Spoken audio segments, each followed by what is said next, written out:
Hello, everyone, and welcome. Thank you for joining us today. My name is Michael Zakkour, and I'm the founder and chief strategist of a company called 5 New Digital. We are a digital commerce, retail, and consumer research and consulting firm, and it's our mission to help retailers and e-commerce companies blend what they're doing and become more profitable. We'd like to introduce our panelists today, Matt Greene and Brian Hoke. Matt and Brian, please introduce yourselves to the audience. Thank you very much. So, as you mentioned, my name is Matt Greene. I run the sales and account management team for Trax Americas. I worked for Trax for close to 5 years, came to Trax by way of a company acquisition in 2018. Prior to that, I worked with Nielsen for quite a long period of time, and I'm super excited to be here today. Thank you guys for the opportunity to discuss retail, CPG, the different trends within merchandising, and I'm very excited to continue the conversation. A little bit about Trax before we turn it over to Brian. So our company is built on image recognition technology, but it's a lot more than just that. Our capabilities primarily are that of image recognition, which I mentioned. We then roll that up and report to our customers through a BI layer, which is very scalable and allows kind of granular visibility into in-store conditions. And then we also leverage a dynamic store merchandising field force that basically puts products on shelves on behalf of brands. And we have, last but not least, a capability that pushes consumers to those products. Our goal is to put the product on the shelf, keep the product on the shelf, and generate as much shopper interest as we possibly can. We do business in over 90 countries worldwide. And work with about 80% or more of CPG companies. And we process billions of data points a month. So I'm very excited to talk about, how we're doing this in the process of kind of just this ever-changing retail landscape right now. Thank you, Michael. And thank you, everyone, for having me. My name's Brian Hoke. I'm the GMM of merchandising for the Vitamin Shoppe. I started with the Vitamin Shoppe in January of 2021. So I'm going on about 2 years. Prior to that, I had about 25 years of department store retail experience with companies like Macy's. But a little bit more about the Vitamin Shoppe. Vitamin Shoppe, as you all know, is a 700-store national retail chain. Vitamin Shoppe has been around for over 40 years. Vitamin Shoppe is a specialty store destination for wellness in the United States. I'm biased. We think we're the best. We have a few things that we really pride ourselves in. The idea that everybody deserves a chance to live a healthy life. And we do it through quality, innovation, and expertise. The idea of what the Vitamin Shoppe is summed up to our health enthusiasts within all of our 700 stores, inclusive of our e-commerce customer. Excellent. Thank you, gentlemen. Well, let's jump right into it. We're here to talk about merchandising today. What's working, what isn't, what are the trends, where are the tailwinds, what are the headwinds, how has technology changed merchandising, how does supply chain change merchandising. So let's just jump right in. Brian, when it comes to merchandising, what stood out for you in terms of developing trends in the last year or two? What's coming up? What are the key challenges? A question that's on a lot of people's minds is, are supply chain issues and store lockdowns, were those the predominant pain points, or were there any surprises? Maybe you could just start with the general landscape of what's happened in merchandising. Sure. And again, thank you. Look, merchandising has always had challenges within supply chain. Assortment, supply, and demand are rarely, if ever, at 100% efficiency. But what has happened that has made that incredibly different over the last few years, I think we all know that the lifestyle within America has completely changed based upon the pandemic and other things that are happening within the world today. This evolution of the consumer was happening faster than we could keep up with regarding supply. And that part to the change required very strategic visionaries that could see into where this was going. And we've never used words like agility like we've used over the last the 2 years that I've been in the Vitamin Shoppe, as we've seen our customer more or less take 180-degree shifts from the idea of products like immune to the idea of things within sports nutrition overnight. So the evolution of the lifestyle happening as rapidly as it has been the most difficult part to the last few years. Interesting. So, Matt, kind of picking up where Brian left off, um, supply chain resiliency and merchandising are distinct areas of expertise, and I think Brian said that the need for experts and visionaries in this space is greater than it's ever been, and certainly from where you sit with Trax, you have a front row seat to the shelf. And what's there and what's not there, and how are people reacting? But where does all of this overlap? How do good merchandising teams prepare for these changes? What are the strategies? Are we in a mode now where we're still reacting to supply chain disruptions, or can we be proactive about them? So what does it look like on the shelf, and from factory to shelf from your point of view? Yeah, it's a great question. And before I jump into the answer, I think I want to underscore what Brian said. I think he said flexibility, agility, one of those two words, but they're very real. Right now, what we're seeing is that our customers and our retailers that we're working with are changing strategy by the week, by the month, and shoppers are doing the exact same thing. So one thing that is just near and dear to my heart is at the beginning, pre-pandemic, if you will, all many companies would talk about would be secondary display execution. So what can we do to make sure that that we are as many places in the store as we can be to catch the consumer's eyes? Almost overnight, as things change in the retail landscape, that changed completely. So our customers were pivoting away from secondary execution. They were stopping to put as many dollars as they were into secondary execution, and quite honestly, they were stopping not at full scale, but a lot of the measurement against secondary execution. This is something that I think anybody in retail and CPG would not have predicted. But the reality is that consumers were going as fast as they could to the shelf. They were looking at the first product they could find there, and they were buying it and then leaving the store. And that changes everything in terms of how you advertise and you market your product in store, and basically what that currency is to put your product around the store. So I think, Brian was spot on with that comment. To answer your question, Michael, about kind of the intersection between supply chain and merchandising, the two are really correlated, like extremely correlated. But it's also really important to understand what is the root cause of a merchandising issue before you jump into any sort of conclusion that it's a supply chain problem that's causing it or something else. We often see out of stocks, and they seem like the most elementary problem, and they have been forever. But those continue to be the most basic problem of retail: is the product is not there when it needs to be there. And it sounds really simple to tackle. It sounds like it's something that you would think you could just line up inventory with demand, and then it would work. And the pandemic really exposed that it's not this simple. And I think everybody knew it wasn't that simple, but now we really know. Why is this? So product availability, it's built on a ton of different assumptions. It's built on pipelines all working and partnering together somewhat harmoniously in a way that doesn't just happen organically. And that almost never happens. And any one chink of the armor is going to cause a disruption at shelf. And that happened quite a bit over the last 2 or 3 years. So to get to your question really about how do supply chain and merchandising like really relate here, out of stocks might start at the beginning of the supply chain as a core issue, but really it runs a lot deeper to what we call the last 100 feet in store to solve. In my role at Trax, I get to spend a lot of time with a lot of different customers, and our goal is really to work with them to maximize their product availability. And the first question that I ask them is, are you experiencing out of stocks? And the answer is usually yes, pandemic or no pandemic. And then if yes, we ask, are you experiencing those out of stocks due to a void, meaning the product just never made it to the store in the first place, or a hole in the shelf? And the answer is usually one or the other, and it can be either.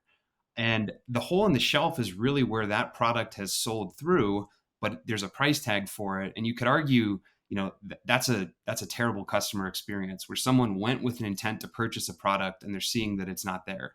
Uh, A void basically just means that it never got there. And so maybe they didn't know they could even purchase it if it was there. Um, then that really turns into how do you solve the core problem based off these answers? So um, the next question that I will typically then ask, and our customers will voluntarily say, is how are they supposed to be putting products on the shelf, which is what we call their route to market. And based on how they respond to that, this really helps us zero in on the right solution to solve the root of their problem versus solving just the generic out of stock that everybody seems to have. In summary, I guess I would say the two, merchandising and supply chain are very, very correlated, but it's really important for us to understand what's causing that out of stock and what's causing that merchandising gap. And that's where you then kind of leverage data driven decision making to get to the right answer. Does that make sense? Absolutely fascinating, I'd be interested, Brian, in your follow up to that. You're a retailer, and how have these consumer changes, and how have the overall supply chain changes? Right, you have make, buy, move, sell, right? These mega processes. How has that changed, and how has the vitamin shop reacted to it? The change has really been product based. So that's significant change. But let me say the goal. As I manage a merchandising team, so that includes our buyers, our planners, the space, and the goal has always been the same: is that whatever our assortment is that we will be in stock in every store, in every item, in every size, every day. That goal in any category of business that I've been lucky enough to work with people, that goal has always been the same, whether it's been vitamins, minerals, and supplements, or quite frankly, women's shoes. Um, but I love Matt, and thank you, by the way, for the support and the underlying of the earlier conversation. Um, and thoughtfully, what you spoke about is similar um, to what I think about. What is the challenge? What is really creating the liability to doing that, to serving that goal? And I try to really simplify it. I'll try to say this as clearly as I can. I hope I don't mess it up. But we work with lots of brands at the Vitamin Shop. There's well over 400 brands. The next brand who says they can't ship 100% of our assortment will be the first brand. The next person who does it will be the first person who's ever done it. And that is the key issue here, is the clarity and the transparency on the supply chain for where we're ordering things. Nobody is ever going to tell me that they can't ship X product that we need based upon our expectations and our forecasts. They will never tell us that. But the idea that they'll ship 100% of our orders is not realistic. Not within vitamins, minerals, and supplements, especially based upon the change in that consumer and the products that they are buying. Keeping up with that has proven to be difficult. But at the crux of it all is that we know what our assortment is. I'm assuming most retailers, they can really pinpoint that quickly. We know what we expect the demand to be. We communicate that on a regular basis. Delivering 100% of that demand has been the number one challenge that I've seen at this point. And the blocker of every item that Matthew is looking for, to not just be looking at a price sticker, to be looking at the price sticker and the item. The idea of, hopefully, Michael, what I'm getting to here is kind of continuing the conversation for where we're going. This idea of merchandising and supply chain and what retailers do, they're connected. Without communication and connectability, you will never have every item in every store for every customer every day. So that's the part that doesn't change. That communication need, that reality, that the idea that everything changes. That's where the communication is the most important. The constant updating to what the expectations are for demand. The other side of it is you've got to have 100% of that. Frankly, nobody ever does. when we talk about fulfillment in e-commerce, the real term we talk about is service levels, right? What is your service level? In e-commerce in particular, you can be fast and expensive on fulfillment, or you can be slow or cheap. You have to talk to your consumers and say, do we expect 2-day delivery across the board, or is there wiggle room? Right. So we did a project for a huge fashion retailer, and they came into the project saying we need to transition to 2-day delivery for everybody, everywhere, all the time to keep up with the competition. When we actually talked to their consumers, who a good portion of were middle-aged ladies in the Midwest, what they told us is we don't really care if we get our sweater in 4 days, 3 days, or 2 days. So they could have very well gone ahead and implemented a service level across the board that their customers didn't need. So I wonder for the both of you, Brian, because you are a retailer, and Matt, because you work with hundreds of retailers and you're literally sitting on the shelf every day. How do you apply service levels at the physical level? And I'm saying, if I walk in and there's an empty spot and just a price sticker, hole in the wall, what can we as retailers and brands do to provide a different service level? I'm sorry we don't have anything here, but take this coupon, go online and buy it for 10% off. We're sorry it's not on the store shelf. Go online and buy it. Okay. And what that leads to is this idea around what we talk about a lot in our shop is, what is the role of data science, integrated retail, and integrated stock? That you're not holding stock for one channel or another channel, that you're able to draw from it. So I think if you understand where I'm going here, there are service levels that you can achieve, incentives, move people. We don't have it here. Go buy it online, pick up in store. Or if you're willing to take a 2-mile ride to the next Walmart, again, print this and we'll give you 10% off there for your inconvenience. Okay, so I'll try to take that. That's a lot of questions, but let me try, because let me start off with speed is sexy. The idea of I'm going to be able to ship you in the same day.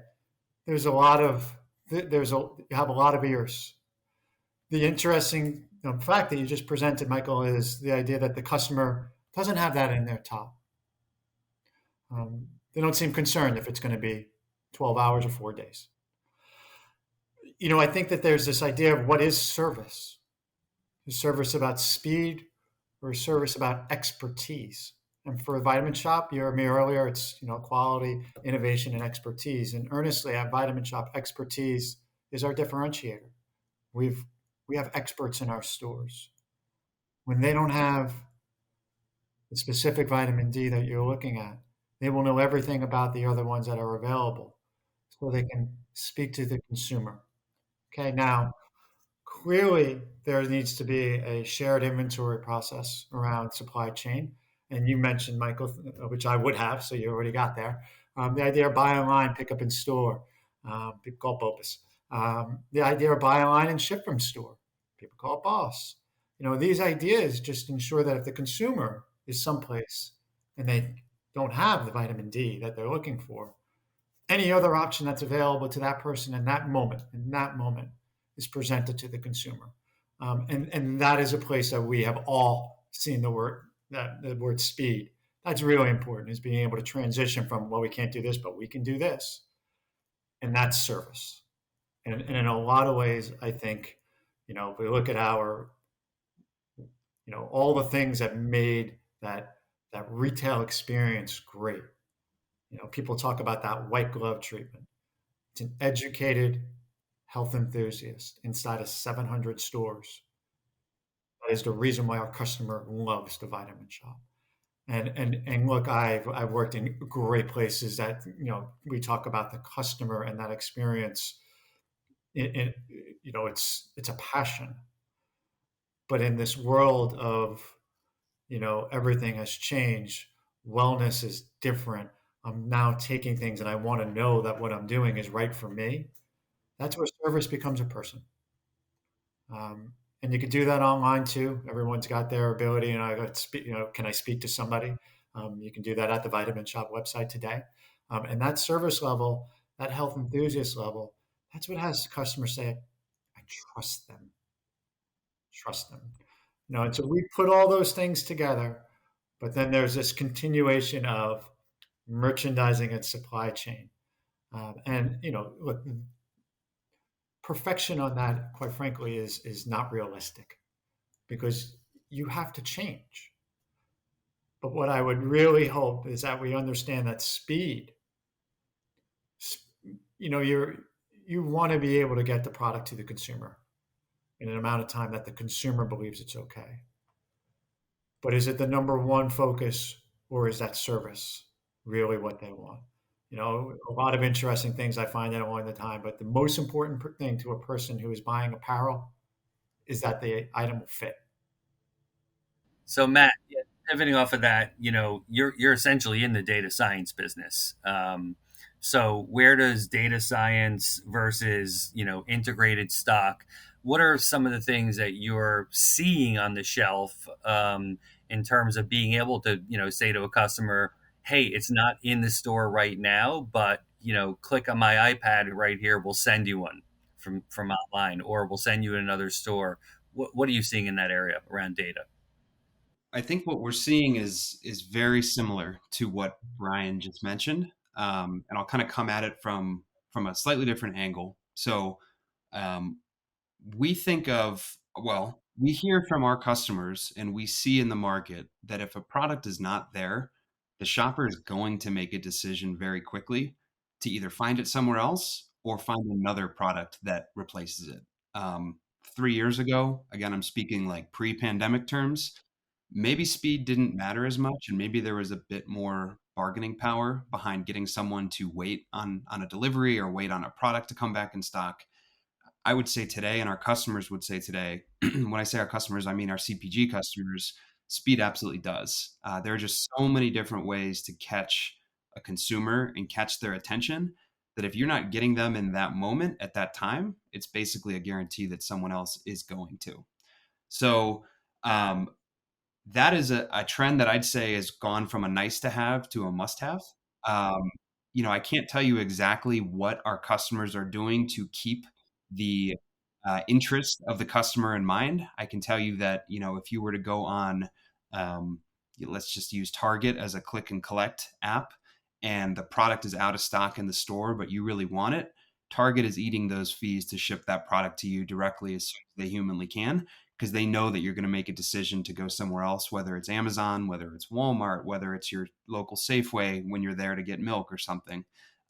They're doing all they can to make sure that you stay a customer and you buy the product through them.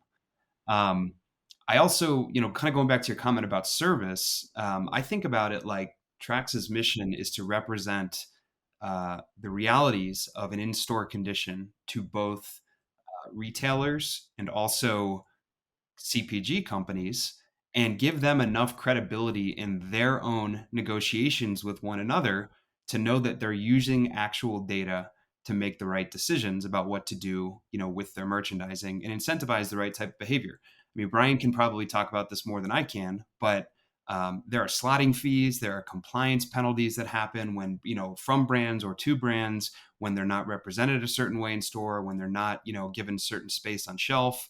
And a lot of times that's done based off of kind of gentlemen's agreements or survey based answers of someone saying the product is there or is not there. And what we're serving to be is an objective, unbiased source of truth on what's going on in these stores at scale. So we think of service level really, not just to the shopper, but also to both the retailer and the brand that are part of that interaction. The COVID-19 acceleration of digital trends really, accelerated demands of the digital age. We were talking about speed, efficiency, and transparency. Let's focus on transparency for a moment. So, what is transparency? Why is it important in merchandising? And what can the people listening to us today act on in terms? So, we can talk about transparency from a, end to end supply chain visibility program and some of the things you were talking about. But what is it? Why is it important? What does it mean to merchandising? What does our audience do about it? On transparency, especially in this category that I'm lucky to be working in, the product being very transparent as to where you're making it, where the ingredients came from, That has never been more important regarding anything that I have done. That transparency, that communication, um, I mean, ensuring that those that you're working for have awareness of their entirety of their pipeline and all of those questions, that there's a lot of need for transparency in that. And the idea that the word trust is always used um, in everything that everyone does. Transparency is a lot about those ingredients. And at the same time, I think transparency is the idea of the word accurate, accuracy. You know, it's one thing to say, as I mentioned earlier, of course we're going to ship every item that you have. It's another thing to call 3 months in advance and explain why something went completely wrong and why you wouldn't be able to do something months in advance with knowledge that that probably will have us replacing your item. And that's important to understand. But those that find the path to that level of transparency, frankly, usually don't have their items replaced. Let me insert another word here. Um, Transparency and visibility, right? So for years, I know in our shop, we've been pushing very, very hard for our retail CPG brand clients to implement full visibility across the supply chain for themselves. And now, as we know, the big retailers are saying, I want visibility into your entire supply chain, right? So this way, the onus is on all of us to make sure that, you're not under delivering. So let's zoom out a second and say, what about visibility and transparency from source material through manufacturing, through shipping, really real end-to-end visibility? And I'll tell you, it's been my experience. It's been a struggle to get IT departments and supply chain departments to all commit to the effort it's going to take to create visibility and transparency from end to end. And it's also my belief 90% of your problems could be solved through visibility and transparency. Yes? No? Maybe? I would agree. I think transparency, it's doing what you say you're going to do from a service perspective and delivering against said service levels of putting that product in store. Um, the situation that Brian just mentioned around under delivery against forecast, from a service provider perspective, we need to make sure that we are as transparent with the people and the companies we are representing on if they need us to hit certain types of stores and certain windows a certain amount. We need to deliver against that. And being transparent against our execution of the service is a really important thing. I would also say transparency of what's actually happening in store so that the brand or the retailer can make the right data driven decision on how to merchandise is also a really important piece too. Because again, things are changing weekly in terms of consumer behavior and overall trends. And I'll say visibility and inclusion, because the idea of visibility means you're going to tell me where you're going, and I would assume that would your goal there would be to include me in the ride. And that's where visibility becomes a strategic partnership. No, so that's when I hear your question, Michael. The idea of visibility and sharing. Let me say that if you don't share where everything was made, you don't get past our compliance team at the vitamin shop. So for us, we won't have the challenge that you just mentioned regarding IT, because if you don't tell us everything, we won't do it. But the idea of visibility, that shows me, your unicorn. Here's where we want to be in the future. And I feel as if in a lot of cases, in a lot of strategic partnerships that I've created over the years, that visibility, then you get to inclusion. And that is a place where you really can create special things for the consumer. A couple of examples. Big luxury men's suit company operating in 50 countries. They implemented a full visibility system that says the suits are on the train, but the train's going to have a day delay. And we can immediately move stock from San Antonio to Chicago to overcome that. Or we're looking at the weather forecast and we know there's going to be 6 days straight of rain in New York, and we're moving our umbrella stock from Atlanta to New York. Why is this important, guys? Because you know the keyword sell through rate. What we're really talking about here is how much is your sell through, right? We don't want empty shelves. But this company quadrupled their revenue in 4 years simply by moving their sell-through rate from 90% to 98.8%, right? And this can even manifest itself, and we've seen this in China, where you have your frontline retail workers are all armed with their mobile devices, and they're on a WeChat system where they're talking to headquarters in real time and saying, I'm watching customer 3 take the last bottle of shampoo on the shelf. What should I do? And headquarters will tell them, go in the back room and pull 6 more out, or call Janie at the Shanghai store and she's going to take them over in a cab. That's the kind of visibility, that's where the data and the technology and all of that come in, big picture.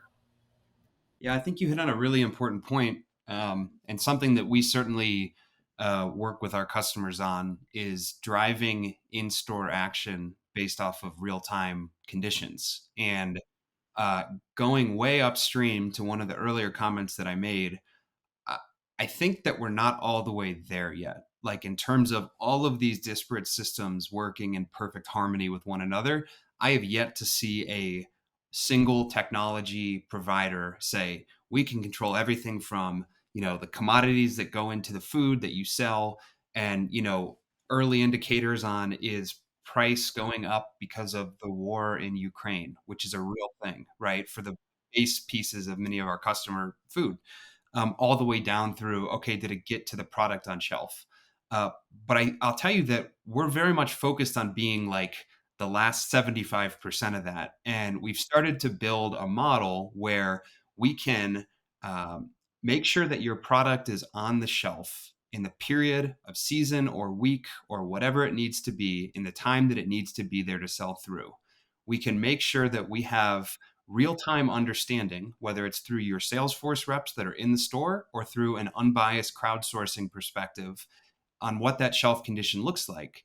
That can then trigger calls back to headquarters or back to a distribution center to then basically react to what the store condition is. And then when we know that product is there, we can push an entire mobile crowd to engage with that product, to watch videos on that product, to make sure that that product is top of their mind, and even incentivize them to purchase that product. And so we're working with customers in that sense. And to kind of go back to the piece in the middle, one of the things that dedicated field forces use our app for is they will go into the store, they will take a photo of the shelf. It'll take 30 seconds to 2 minutes to process all of the different SKUs on that shelf. They'll then have an aggregate metric on what is their share of shelf? What are their primary competitors looking like? Are they at eye level? Are they below eye level? Does this align with the standard that it needs to be well in that store? Stuff that would take you a very, very long time to sit there and count and put in your piece of paper. And then from there, they can react to the result that they're seeing, and they can do everything you just talked about. Now, like I said, I don't want to sell this capability. The real upstream piece around supply chain visibility and making sure that you're having the right early stage conversations about what's going on before the product even gets built. That's still definitely a dark spot for a lot of people, and something that I think we all need to focus on advancing. So for both of you, with that being the environment, okay, and with what we have is digital commerce. Let's face it, guys, some people like to talk about that e-commerce is still only 17, 18, 20% of retail sales. What they don't tell you is you need to remove gasoline and grocery from that, and that number goes up closer to 35 to 40% depending on your category, right? So merchandising, what does it mean in a world where online and offline are integrated? What does merchandising mean when people are buying tens of thousands of products through live streaming, when the interface with young people is on TikTok? Merchandising to me is more than just putting the product on the shelf. We are merchants. thus merchandising, right? It's the art of being a merchant. So with TikTok and with live streaming and with 35 to 45% of sales happening online and the need to integrate where you're doing online and offline, what does merchandising mean in 2022 with all of that in context? And what will merchandising mean 5 years forward? Look, I have a very strong point of view. What I would start with is, and Michael, I appreciate the awareness of take gasoline out and we get to 35 to 40%. Thoughtfully, I'd want to remind everybody that 60% of the sales are still happening in the stores. Um, and, and, and that idea of that omni, which is where it all goes, is critical. So you go back to the service, and now you give the customer a reason why you are the place for what they are looking for. And as a specialty retailer that we are at the Vitamin Shop, this is where we tie all of those things together. Um, that said, though, Michael, you even mentioned TikTok just now, and we have seen trends happen so fast, literally days. Um, Chlorophyll was something. Chlorophyll is, without sounding um, weird. Chlorophyll was being said online that it was deodorant for your insides. And what happened with that run of that TikTok, we sold literally every unit that we had within. The idea was days. And when you talk about that, just across the entire country in every store, nothing. I've never seen things like that. We talk about way back when Oprah would do something and everything would sell, but it wasn't in days. Every single unit. That's how these things now become. You know how many how many people are seeing this idea, and now you think about what that means in terms of where you are today and where you need to be tomorrow. I'd say to within our merchandising team, how do we take some lessons from fast retail? How do we think about how we cut that creation, the creation, the development, the implementation? How do you cut that back? Let's just say, for argument's sake, most people would tell you it takes anywhere from 8 months to over a year. Well, the TikTok trend on chlorophyll is gone in 35 hours. You no longer have that amount of time, and the trends they don't seem to stick around as long as they used to when I was a boy. So you're real. We talked about speed in terms of how you get your product from the point to the consumer. Maybe not being top of mind because they'll wait the 4 days again, as we said earlier. But the idea that you have to be ready, and as soon as it happens, you have to have a process in place that you can get there. And that's the thing that we are going to figure out how to,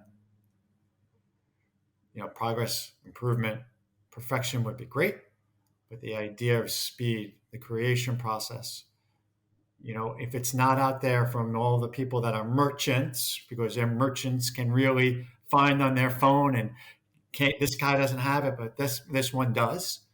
That'll always be plan A. But we have to find the better way to increase our speed from creation to implementation. Absolutely. Matt, I'm going to let you answer that question too. So, you have TikTok, you have Amazon, you have really 7 e-commerce channels to play in, types of technologies. You have vastly different and quickly emerging physical entities. So the way you're going to merchandise in Walmart versus an Amazon Go store is very different. So how, as a merchandiser, do you account for all these different online offline channels, the merging of the online offline channels, and say, I am merchandising not just in 700 stores, but on potentially 3,000 retail touch points? I think the answer is probably flexibility. So it would be short-sighted for anybody to undersell how important the rise of e-commerce has been. I don't know what it'll look like in 5 years and 10 years and 20 years. But I can tell you it looks very different than it did 3 years ago. And I keep going back to that as like the baseline. So you can only assume it's going to advance. But I think under that same assumption, you need to also assume that people are people and they will make their way into stores.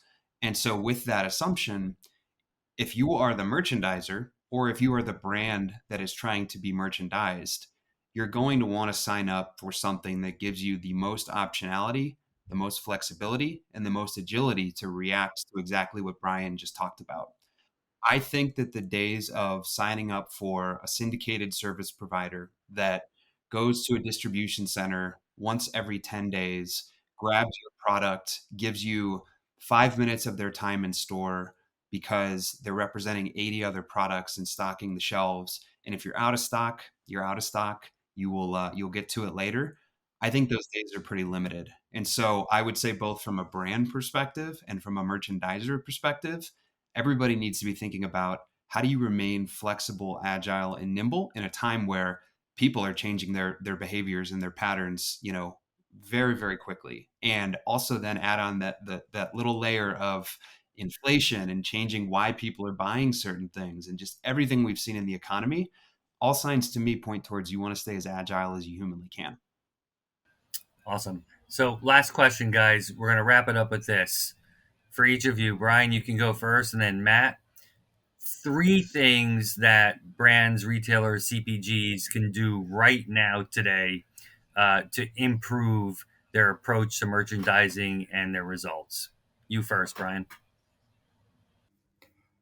3 things that we can do to be better. We need to communicate better. We need to open up what our expectations are and have transparency to those that can deliver it. But we need to communicate better. Um, we need to increase our agility. We are all thinking about when we can get back to the way that it was. We need to embrace the new reality. Um, and thirdly, always should be first. It's the customer. I won't, go into that whole political thing about it's the economy. It's the customer. You need to stay very close to him and her. You need to know who they are. You need to take the lessons that we've all seen from those in retail that want to tell their customer that they want a different customer. Your customer is the most important person in your world. Never, ever forget that. You can clamor for others, but what you can never, ever forget is how important the ones that you have are. And understanding why they love you, taking that away is a big mistake. If I could boil it down to 3 things that are must-haves right now, I think there's a pretty popular buzzword out there, democratizing data, right? Or slang term, whatever you want to call it. I think people really need to embrace that. More data doesn't always mean better, but I think if you're using the right data to make business decisions, it can definitely mean better. And that data needs to be transparent across all parties. So that would be the first thing. Make it normal to react to the trends that you see, flex up, flex down, surge up, surge down as you need to. The second thing, I would say,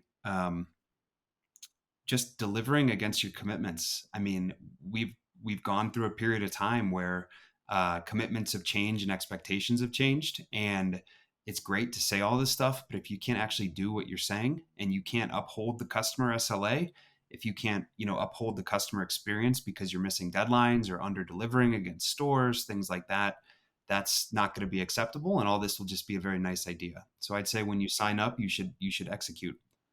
And then the third thing is exactly what Brian said. I think everybody has to, regardless of what vantage point or position they're in, they have to react with the customer in mind. That example that kind of I shared earlier about, going through a 5 why analysis on why something is out of stock, it makes applying the technology so much more relevant when you are putting it towards the root cause of their problem. Everything kind of sounds the same otherwise. So I would just say react to what your customers are saying, ask them why, then do that 4 or 5 more times, and then help them close the gap and stay relevant in a time where it's very easy not to be right now. Gentlemen, fascinating, educational, and edifying session. I can't thank you both enough. Matt Greene, Brian Hoke, Vitamin Shop, and Trax.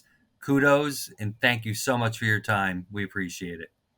Thank you, everyone. Really appreciate it. Thank you, Michael. Thank you, Matthew. Thank you, guys.